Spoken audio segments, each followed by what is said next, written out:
The U.S. has more young people than most other developed countries. If you go to Japan right now, it's expected they could lose 20 million people net in the next 30 years.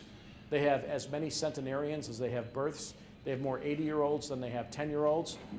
And my good friend Ralph provided me with this statistic. This is not intended to be humorous. There are more diapers sold to older people in Japan than to babies. That's how unbalanced their population is, and it's a very dangerous situation to be in if you would like to grow rapidly over time.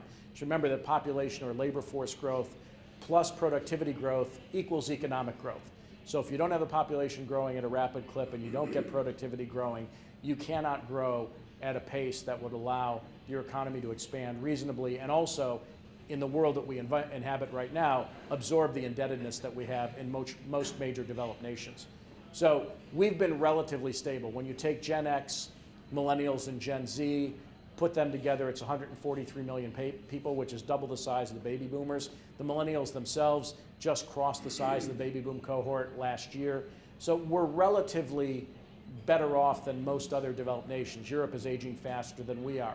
Having said that, the birth rate in the United States has fallen to a 30-year low. Family formation rates are lower than they've been in quite some time. And that's a challenge in the U.S. when you know, particularly in this part of the country, we have very constrictive immigration policies as well.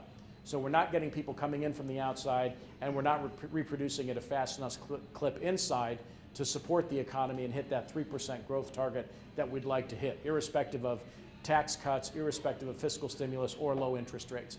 We need to boost population growth.